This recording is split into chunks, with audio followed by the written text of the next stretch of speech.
Hello dear students, जैसा कि हमने पिछले वाले वीडियो के अंदर हमने जस्ट थोड़ा सा इंट्रोडक्शन पढ़ा था कि नॉर्मलता क्या होती है, और उससे पहले हमने पढ़ा था कि मोलरता क्या होती है। किसी भी विलयन की सांद्रता का जो निर्धारण हम करते हैं, सांद्रता का जो एक्सप्रेस करते हैं, सांद्रता को दर्शाते हैं, वो आप अलग अलग तरीकों से आप दर्शा सकते हो, अलग अलग टाइप से आप दर्शा सकते हो। जिसमें हमने कहा था कि हम किसी भी विलयन की सांद्रता को हम मोलरता में प्रदर्शित कर सकते हैं, हम नॉर्मलता में प्रदर्शित कर सकते हैं, हम मोललता में प्रदर्शित कर सकते हैं, हम मोल भिन्न में प्रदर्शित कर सकते हैं, और हम weight by weight percentage, weight by volume percentage, volume by volume percentage, mole भिन्न, ये सब पीपीबी, पीपीएम, ये जितने सारी यूनिट्स है, ये सब यूनिट्स या इकाइयां जो हैं वो किसी भी विलयन की सांद्रता को मापने की इकाइयां हैं। और उनमें से हमने पहली जो थी वो हमने मोलरता पढ़ ली थी पिछले वाले वीडियो के अंदर, और इस वीडियो के अंदर हम जो पढ़ने वाले हैं वो हम पढ़ेंगे नॉर्मलता। कि नॉर्मलता होती क्या है, इसकी जो बेसिक बात थी, इसकी डेफिनेशन थी, जो हमने पिछले वाले वीडियो के एंडिंग में हमने पढ़ ली थी कि किसी भी विलयन की नॉर्मलता क्या होती है। किसी भी विलयन की जब हम नॉर्मलता की बात करते हैं तो किसी भी विलयन की नॉर्मलता होती है कि किसी भी विलयन के 1 लीटर में उस विलेय पदार्थ के कितने ग्राम तुल्यांक घुलनशील है। किसी भी विलयन के 1 लीटर में उपस्थित विलेय पदार्थ के ग्राम तुल्यांकों की संख्या ही उस विलयन की क्या कहलाती है, उस विलयन की नॉर्मलता कहलाती है। ध्यान से सुनिए, मैं जो डेफिनेशन बोल रहा हूं उसको, किसी भी विलयन के 1 लीटर में उपस्थित विलेय पदार्थ के ग्राम तुल्यांकों की संख्या ही उस विलयन की क्या कहलाती है, उस विलयन की नॉर्मलता कहलाती है। तो इस परिभाषा से यदि मैं सूत्र को लिखना चाहूं तो मैं कुछ इस तरीके से सूत्र को लिख पाऊंगा। देखिए क्या क्या लिखूंगा मैं कि विलेय पदार्थ के ग्राम तुल्यांक, विलेय पदार्थ के ग्राम तुल्यांक, विलेय पदार्थ के ग्राम तुल्यांक बटे विलयन का आयतन, विलयन का आयतन, विलयन का आयतन। विलेय पदार्थ की नॉर्मलता है, विलयन की नॉर्मलता क्या हुई, किसी विलयन के 1 लीटर में, मैं इसको आयतन को लिखूंगा लीटर में, किसी विलयन के 1 लीटर में उपस्थित विलेय पदार्थ के ग्राम तुल्यांकों की संख्या ही क्या कहलाती है, उसकी नॉर्मलता कहलाती है। 1 लीटर का मतलब विलयन का आयतन में क्या ले लूंगा, 1 लीटर, 1 लीटर लूंगा, नॉर्मलता किसके बराबर हो जाएगी, विलेय पदार्थ के ग्राम तुल्यांकों के बराबर हो जाएगी। ठीक है। अब हमारे पास प्रश्न ये है कि हमारे पास एक नया वर्ड आया, ग्राम तुल्यांक क्या होता है। जैसे हमने कहा था कि मोलरता हमारी क्या होती है, मोलरता हमारी क्या होती है कि किसी भी पदार्थ के या विलेय पदार्थ के मोलों की संख्या 1 लीटर में कितनी है, 1 लीटर में जितने मोल होते हैं वही उस पदार्थ, उस विलयन की क्या कहलाती है, मोलरता कहलाती है। तो आप ध्यान से सुनिएगा, जब मैं मोल की परिभाषा की बात करता हूं तो मोल का मतलब होता है पदार्थ का, मोल का मतलब होता है पदार्थ का भार बटे उसका मोलर द्रव्यमान। उसका मोलर द्रव्यमान कितना है, मोलर द्रव्यमान। पदार्थ का भार बटे क्या कहलाता है, मोलर द्रव्यमान क्या होता है, मोल कहलाता है। जैसे हमने फॉर्मूला भी देखा था कि n बराबर, ये स्मॉल n होता है, स्मॉल n बराबर होता है small m upon capital M। ये हमने जब मोल अवधारणा पढ़ी थी तब हमने ये फॉर्मूला देखा था। ठीक है, कि मोल का मतलब क्या होता है, पदार्थ का भार बटे मोलर द्रव्यमान। ठीक है, पदार्थ का भार बटे मोलर द्रव्यमान मतलब small m upon capital M होता है। ओके, जब हम बात करते हैं ग्राम तुल्यांक की, तो ग्राम तुल्यांक क्या होता है, ध्यान से देखिएगा। ग्राम तुल्यांक, ग्राम तुल्यांक को इंग्लिश में बोलते हैं इक्विवेलेंट। इसको क्या बोलेंगे, ग्राम इक्विवेलेंट, ग्राम इक्विवेलेंट बोलेंगे इसको, क्या बोलेंगे, ग्राम इक्विवेलेंट बोलेंगे। तो ग्राम तुल्यांक का मतलब होता है पदार्थ का भार बटे पदार्थ का तुल्यांक की बार, पदार्थ का तुल्यांक की बार। बस इतना सा डिफरेंस है। आप जब ध्यान से देख लीजिए कि मोल का मतलब होता है, मैंने ये दो साथ में क्यों लिखा है, जिससे कि आप तुलनात्मक अध्ययन करोगे तो आपको मोल और ग्राम तुल्यांक को समझने में कोई दिक्कत आपको नहीं होगी। कि मोल का मतलब होता है पदार्थ का भार बटे मोलर द्रव्यमान, तो ग्राम तुल्यांक का मतलब होता है पदार्थ का भार बटे तुल्यांक की बार। यहां पर देखो पदार्थ का भार है, इधर भी पदार्थ का भार है, लेकिन बट्टे में इसका मोलर द्रव्यमान है, यहां पर है तुल्यांक की बार। क्या है, तुल्यांक की बार। तो इसको यदि सिंपल वे में मैं लिखूंगा तो ग्राम तुल्यांक का मतलब क्या हो जाएगा हमारे पास में, आप लिख लो स्मॉल m, है ना, वेट बटे आप क्या लिखोगे, वेट बटे हम क्या लिखेंगे, तुल्यांकी भार को मैं लिखूंगा इक्विवेलेंट, या केवल ए लिख देता हूं, चलो ये हो जाएगा m अपॉन e हो जाएगा हमारा। ग्राम तुल्यांक को हम क्या लिखेंगे, ग्राम जो हमारा इक्विवेलेंट होता है, ग्राम इक्विवेलेंट होता है, वो ग्राम इक्विवेलेंट हमारे पास होता है m अपॉन e के बराबर होता है। ठीक है, तो इस सूत्र को हम किस तरह से और डेरिवेट कर सकते हैं, कैसे लिख सकते हैं, वो लिखिए ध्यान से, देखिए ध्यान से। हम कैसे लिखेंगे कि यदि विलेय पदार्थ, हमारे पास विलेय पदार्थ है, यदि विलेय पदार्थ, ये आपके पास विलेय पदार्थ है, विलेय पदार्थ आपका क्या है, बी है, क्या है विलेय पदार्थ आपका बी है, तो विलेय पदार्थ, विलेय पदार्थ, विलेय पदार्थ का भार क्या हो जाएगा, मैं इसको डब्ल्यू भी लिख दूं, विलेय पदार्थ, विलेय पदार्थ का तुल्यांकी भार, विलेय पदार्थ का तुल्यांकी भार, तो विलेय पदार्थ का तुल्यांकी भार क्या लिखूंगा मैं, ई बी लिख दूं, क्या लिख दूं, ई बी लिख दूं, क्योंकि हमारा विलेय पदार्थ क्या बी है, तो बी है तो इसका मैंने भार क्या लिखा, डब्ल्यू बी लिख दिया, और उस विलेय पदार्थ का तुल्यांकी भार मैंने ई बी लिख दिया। तो ग्राम तुल्यांक क्या होगा बताओ भाई, ग्राम तुल्यांक हमारे पास में हो जाएंगे, विलेय पदार्थ के ग्राम तुल्यांक बराबर हो जाएंगे डब्ल्यू बी बटे ई बी। हमने यही तो कहा है कि किसी भी पदार्थ का ग्राम तुल्यांक आपको निकालना है तो उस पदार्थ का भार ले लो और बटे हम क्या ले लेंगे, तुल्यांकी भार लेंगे। तो पदार्थ का भार हो गया आपका डब्ल्यू बी और ग्राम तुल्यांक होगा वो आपका हो गया ई बी। ठीक है, ये हमने लिख दिया। तो अब जरा ध्यान से देखो इस फॉर्मूले को हम कैसे लिख सकते हैं। अब आप कह सकते हो विलयन का आयतन आपका क्या है, विलयन का आपका आयतन, विलयन का आयतन आपने ले लिया V, और वो भी किस में ले लिया आपने, लीटर में, जो भी आपने लिया लीटर में। तो ये फॉर्मूला क्या हो जाएगा, ये फॉर्मूला देखो क्या हो जाएगा, नॉर्मलता बराबर पदार्थ का ग्राम तुल्यांक क्या है, पदार्थ का ग्राम तुल्यांक आपका WB बटे हो जाएगा आपका EB, क्या हो जाएगा आपका WB बटे EB हो जाएगा, इनटू इस बटे में क्या है आपका वॉल्यूम है, वॉल्यूम आपका किस में है, वॉल्यूम आपका लीटर में है। ये आपका हो जाएगा नॉर्मलता बराबर क्या होगा, WB बटे EB into 1 upon V litre हो जाएगा आपका। ठीक है, अब जरा ध्यान से देखिएगा, जब आपका आयतन लीटर में नहीं गिवन हो, जब आपका आयतन किस में गिवन हो, आयतन आपका ml में गिवन हो, तो जब ml में आयतन आपका गिवन है तो नॉर्मलता बराबर हो जाएगा W बटे EB इंटू 1000 अपॉन VmL। ये हमारे पास फॉर्मूला हो जाएगा जब हमारा वॉल्यूम जो है वो किस में गिवन है, ml में जब गिवन है, जब वॉल्यूम आपका ml में गिवन है तो हमारा फॉर्मूला हो जाएगा WB बटे EB इंटू 1000 अपॉन VmL, आपका फॉर्मूला हो जाएगा। ठीक है, तो हमने क्या देखा कि नॉर्मलता का क्या मतलब होता है, किसी भी विलेय पदार्थ के ग्राम तुल्यांक बटे विलयन का आपका आयतन।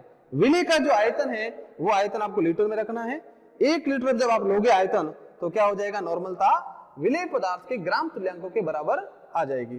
ठीक है, तो अब हम देखेंगे कि हमारे पास में एक नया टर्म और एक आया है, यहाँ पर ग्राम तुल्यांक के पास में एक नया टर्म एक और आया है कि पदार्थ का भार बटे तुल्यांकी भार, एक वर्ड आया यहाँ पर कि हमें किसी भी पदार्थ की नॉर्मलता यदि निकालनी है, किसी भी पदार्थ का वेट जब आपको गिवन है, जब भार गिवन है तो उससे आप भार से आपको क्या निकालना है, भार से आपको नॉर्मलता निकालनी है तो आपको EB की वैल्यू पता होनी चाहिए। EB का मतलब यहाँ पर है तुल्यांकी भार, उस पदार्थ का आपका तुल्यांकी भार पता होना चाहिए। ठीक है, तो किसी भी विलयन की नॉर्मलता ज्ञात करने के लिए उस पदार्थ का आपको तुल्यांकी भार ज्ञात होना चाहिए। हमें इस बात की पता है, हमें इस बात का पता है कि आपको मोलर द्रव्यमान तो पता है कि मोलर किसी भी पदार्थ का जो 1 मोल का द्रव्यमान होता है, जिसको हम ग्राम अणुक द्रव्यमान भी बोलते हैं, तो वही या ग्राम परमाणु द्रव्यमान बोलते हैं, वो हमारा क्या कहलाता है, मोलर द्रव्यमान कहलाता है। अब इस मोलर द्रव्यमान से आप तुल्यांकी भार कैसे निकालना है तो ये हमें पहले सीखना पड़ेगा।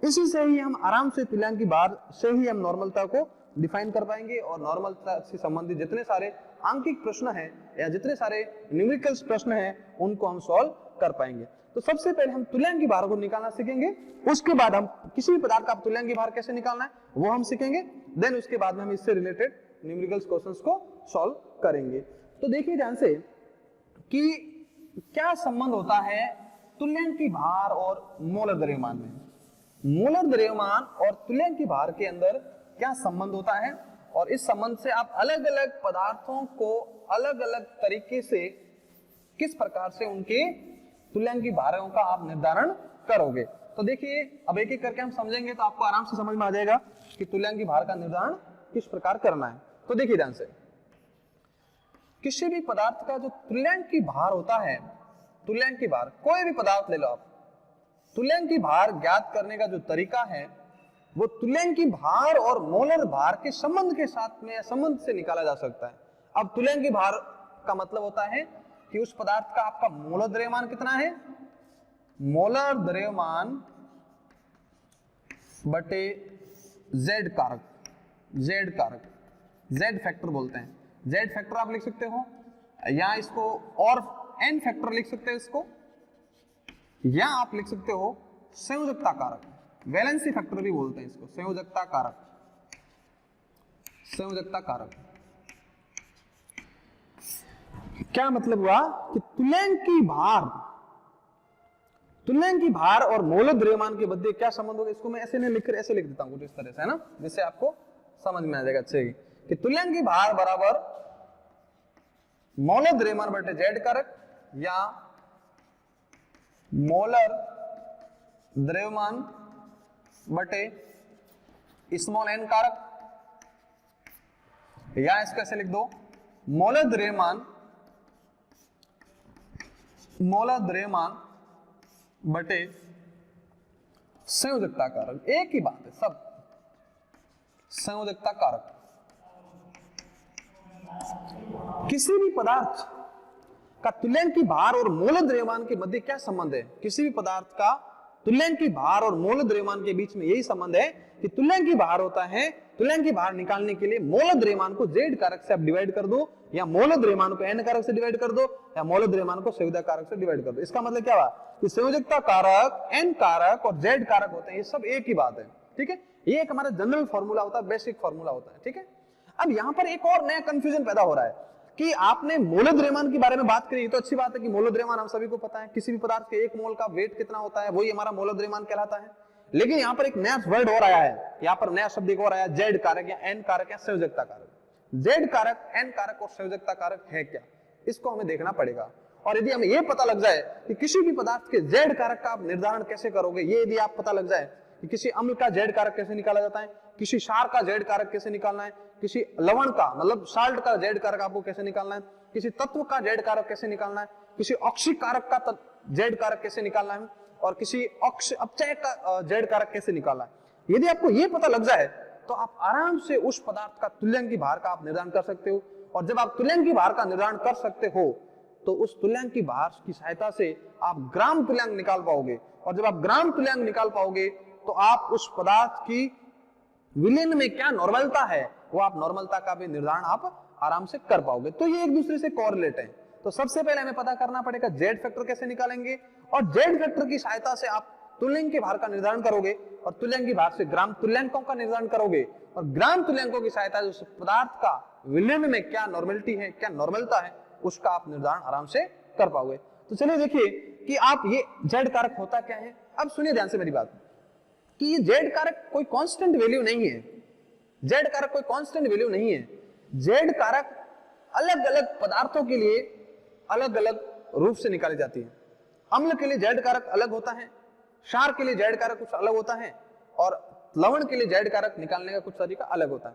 तो आज हम जो शुरुआत करेंगे, आज हम देखेंगे कि किसी अम्ल का जेड कारक क्या होता है और अम्ल का जेड कारक हम किस तरह से हम निकालेंगे, ठीक है।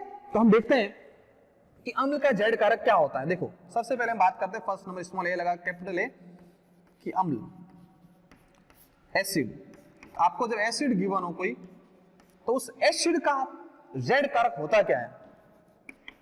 एसिड का जो जेड कारक होता है या एन कारक होता है, संयोजकता कारक होता है, वो है प्रतिस्थापित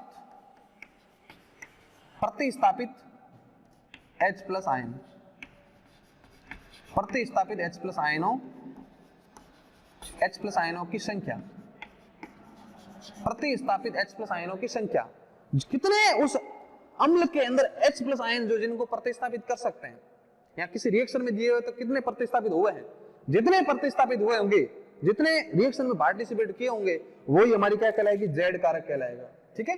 देखिए ध्यान से, जैसे मैं बात करता हूं H2SO4, क्या है H2SO4? आप इसमें क्या देख रहा है, 2 H प्लस नजर आ रहे हैं, तो इसका जो Z फैक्टर है, इसका Z फैक्टर आपका 2 है, क्योंकि 2 H प्लस आयन है जो प्रतिस्थापित कर सकता है। यदि मैं बात करूं इसकी HCl की, किसकी बात करूं, हाइड्रोक्लोरिक एसिड की, तो इसके जो Z फैक्टर हैं वो Z फैक्टर आपके 1 है, ठीक है। मैं यदि HNO3 की बात करूं तो इसके जो Z फैक्टर हैं वो Z फैक्टर 1 है, क्योंकि इसमें एक H प्लस आयन ही प्रतिस्थापित करने योग्य है। ये हमारा Z फैक्टर है। एक आपका 2 H2 है तो 2 Z फैक्टर हो गया, एक H है तो एक H हो गया, एक H यहां पर है तो एक H हो गया। मतलब कितने H प्लस आयन दे रहा है? जो H प्लस आयन देखते हैं उसको बोलते हैं क्षारीय, क्षारीयता बोलते हैं। क्या बोलते हैं? क्षारीय। इसको बोलते हैं एक क्षारीय अम्ल, द्विक्षारीय अम्ल, एक क्षारीय अम्ल, एक क्षारीय अम्ल बोलते हैं इसको, ठीक है। तो इसके Z फैक्टर है, Z फैक्टर का हमें पता लगता है कि किसी भी अम्ल का Z फैक्टर आप निकालोगे तो कैसे निकालोगे? प्रतिस्थापित H प्लस आयनों की संख्या, प्रतिस्थापित H प्लस आयनों की संख्या। प्रतिस्थापित का मतलब इसमें कितने H प्लस आयन मैक्सिमम दे सकता है, ठीक है। अब दुनिया जान से कि जरूरी नहीं है कि जितने H प्लस आयन दिख रहा है उतने ही वो H प्लस आयन देता हो। कभी कभी वो H प्लस आयन जितने आपको दिख रहा है उतने वो डोनेट भी नहीं करता है। जैसे फॉर एग्जांपल मैं एग्जांपल लिख रहा हूं यहां पर H3PO4, ये मैंने लिखा फास्फोरिक अम्ल। इसमें आपको H प्लस 3 नजर आ रहे हैं तो वो 3 H प्लस दे रहा है। 3 H प्लसों का H प्लस आयन होते हैं वो प्रतिस्थापित हो सकते हैं। वो हमने कैसे पता किया? इसकी संरचना से। इसकी संरचना कुछ इस तरह की होती है। ये संरचना का निर्धारण आप कैसे करोगे ये हम केमिकल बॉन्डिंग से सीखेंगे। ये देखो, ये तीनों H प्लस आयन प्रतिस्थापित हो सकते हैं, 1, 2 और 3, क्योंकि तीनों ही बहुत अधिक विद्युत ऋणी से जुड़े हुए हैं। हाइड्रोजन इस ऑक्सीजन से जुड़ा हुआ, ये हाइड्रोजन इससे जुड़ा हुआ, ये हाइड्रोजन इससे जुड़ा हुआ, ठीक है। तो इस कारण आप 3 H प्लस आयन का क्या कर सकते हो? प्रतिस्थापन कर सकते हो। तो इसका आपका Z फैक्टर जो हो गया, इसका जो Z फैक्टर आपका हुआ वो आपका कितना हो गया? 3 हो गया, ठीक है। अब हम एक और लिखते हैं H3PO3, इसके अंदर Z फैक्टर कितना है? तो देखिए ध्यान से, इसकी संरचना कुछ इस तरह की होती है। ऑक्सीजन कितने? 3 हो गए, ऑक्सीजन जो कंप्लीट हो गए 1, 2, 3, और हाइड्रोजन एक फास्फोरस से डायरेक्ट अटैच होता है, ठीक है। तो अब यहां पर जो Z फैक्टर है प्रतिस्थापित करने योग्य H प्लस आयन कितने? 1 और 2 है। अब ये H प्लस आयन होता है वो H प्लस आयन के रूप में नहीं निकल पाता है, क्योंकि फास्फोरस और हाइड्रोजन की जो विद्युत ऋणता होती है वो लगभग बराबर होती है। दैट्स व्हाई ये क्या होगा, यहाँ H प्लस आयन वो रिमूव नहीं हो पाता, तो 2 H प्लस आयन ही रिमूव हो सकता है। तो इस केस के अंदर Z फैक्टर कितना हो जाएगा हमारा? Z फैक्टर आपका हो जाएगा 2। तो आपको दिख रहा है, दिख ये रहा है कि फॉर्मूले में आपको H3 दिख रहे हैं, लेकिन यहां पर वो H प्लस आयन प्रतिस्थापित कितना कर रहा है? वो प्रतिस्थापित कितना कर रहा है? 2 ही कर पा रहा है, ठीक है। तो ये कभी भी जरूरी नहीं होता है कि जितने आपको उस दिए गए कंपाउंड में आपको H प्लस, दिए गए एसिड में जो H प्लस आयन है उतने ही वो प्रतिस्थापित कर पाएगा या उतने ही उसके Z फैक्टर होते हैं। ये हमेशा भी सही नहीं होता है, ठीक है। तो और एक और होता है इससे रिलेटेड H3PO2, ये भी होता है। तो इसका भी स्ट्रक्चर आप देखोगे तो 2 ऑक्सीजन कंप्लीट हो गए और 2 हाइड्रोजन यहाँ कंप्लीटली डायरेक्टली अटैच होते हैं इससे। तो यहाँ पर केवल आपको एक ऑक्सीजन अटैच, एक हाइड्रोजन आपको दिख रहा है। तो ये Z फैक्टर इसके केस में कितना होगा हमारा? Z फैक्टर इस केस में केवल 1 ही होगा। ये थोड़ा आपको ध्यान रखने वाली बात है कि H3PO4 के जब केस में बात करें तो उसका Z फैक्टर 3 होगा, और H3PO3 के केस में बात करें तो उसका Z फैक्टर 2 होगा, और H3PO2 के केस में बात करें तो उसका Z फैक्टर क्या होगा? 1 होगा। तो इस बात से हमें इन प्रश्न से या इन एग्जांपल से हमें किस बात की पुष्टि होगी कि ये कभी भी जरूरी भी नहीं होता है कि जितने H प्लस हाइड्रोजन आपको नजर आ रहे हैं वही उसके Z फैक्टर आपको कहलाएंगे, ठीक है। तो आज की वीडियो के अंदर केवल हमने थोड़ी नॉर्मलता देखा कि नॉर्मलता की डेफिनेशन क्या होती है और नॉर्मलता को किस तरह से आप डिफाइन कर सकते हो, और ग्राम तुल्यांक क्या होता है। ग्राम तुल्यांक से आपने तुल्यांक की भार को बारे में हमने पढ़ा, और तुल्यांक की भार का निर्धारण हम कैसे कर सकते हैं, सामान्य तुल्यांक की भार और मोल द्रव्यमान के मध्य संबंध क्या होता है, और अम्ल का तुल्यांक की भार का निर्धारण हम कैसे कर सकते हैं।